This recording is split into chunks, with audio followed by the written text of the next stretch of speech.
we want to write log base 4 of x minus 2 log base 4 of y minus 4 log base 4 of z as a single log. So we're actually going backwards here.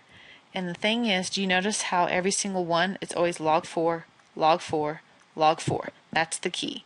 So our common log is going to be log base 4. All right. The last thing we did before is if we had any number as an exponent, we moved it down front.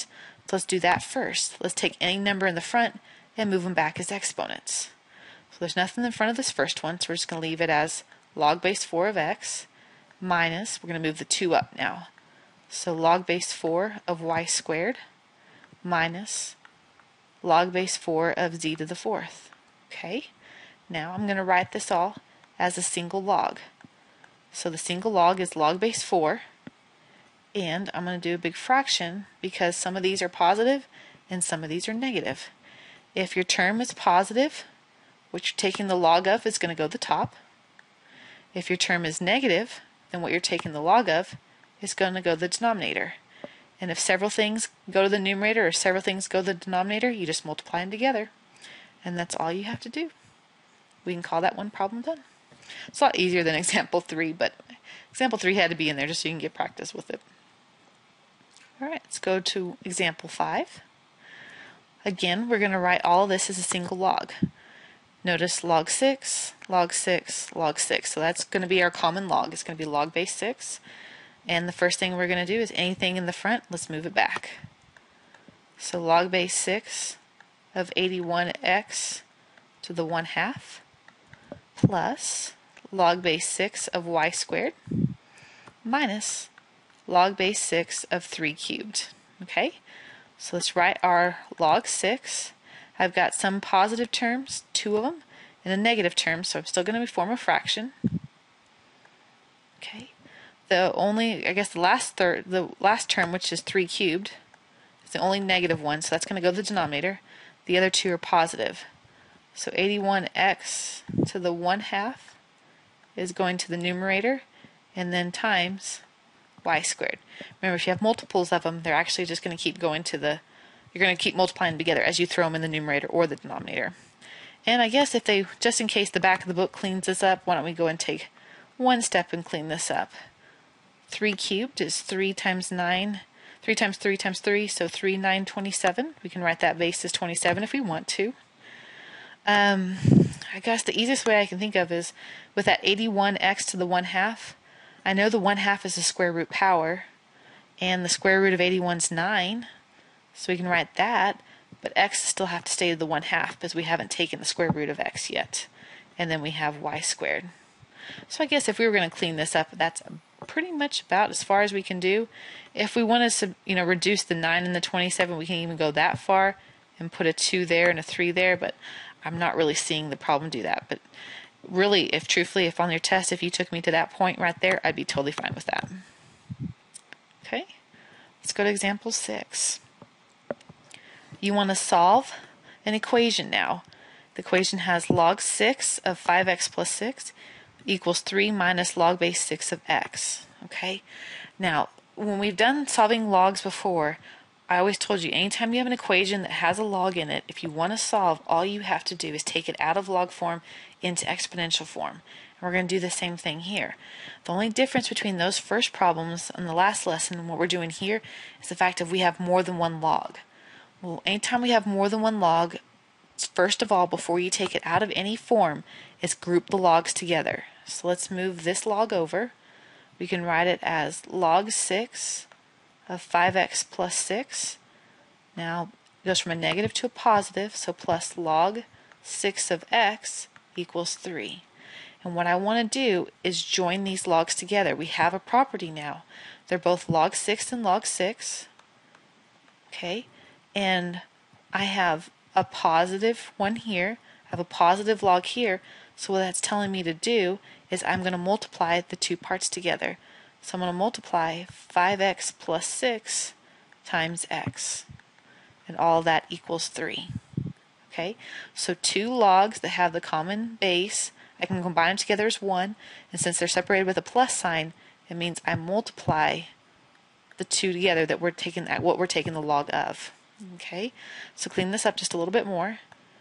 It's saying log base 6 of 5x squared plus 6x is equal to 3. Now this right here is where we saw all of our examples start with on the last lesson. So from here I now have one log, and I can take it out of log form and put it into exponential form. 6, start with your base, go across your equal sign, so 6 cubed is equal to 5x squared plus 6x. And what we've got here is a quadratic equation. Let's move 6 cubed over, so 0 is equal to 5x squared plus 6x. And what is 6 cubed? 6 times 6 is 36, and 36 times 6 would be 216. Alright, this looks pretty big, but hey, we're going to get some practice here. Let's see about factoring. So we have 5x and x, and we said, let's see, go from here. 216 was a product of 36 times 6. So if I put a 6 right there, a 36 right there, we make this one positive and this one negative. The outsides would give you 30x, insides are negative 30x, and the inside's a positive 36, which would give you a difference of 6x. So there you go. So coming from here, we have an x equals a negative 36 fifths. And then coming from that parentheses, we're going to get x equals 6. And again, we're solving a log, so let's go back up and check our answers, because I can only take logs of positive numbers. So if I have 6, if I plug 6 into this first x, it's good. It's just log base 6 of 6, which is going to be 1 technically. If I plug 6 into here, 5 times 6, 30 plus 6 is 36, so that one checks out. But negative 36 fifths, look right here, if I plug it right into even this second one, I don't even care about the first one, the second one, there's nothing else to do. If I plug a negative number in there, it's going to be negative, so this one we actually have to throw out. So the only answer for this problem is just x equals 6. Okay, so let's go on to the example 7 and see what we can clean up here. This problem is similar to the one we just did in the sense that we have more than one log involved, and we want to combine those logs together first before we take it out of this form. So moving that one over, we have log base 5 of x minus 5 minus log base 5 of x equals 2. Okay, so we both have common logs in the sense of they're both log base 5s, and this time they're separated by a minus sign. And what you do when you have a minus sign is you put them in a fraction. If it was a plus sign, we'd multiply, but since it's a minus sign, we're going to actually do a fraction. Okay, kind of got a little ahead of myself there. Okay, so x minus 5 on top because it was the positive term, and then the minus log base 5 of x, so x goes in the bottom. And then right here, they're already combined together. Don't want to cancel those x's off, that's totally illegal. We're just going to take it out of log form into exponential.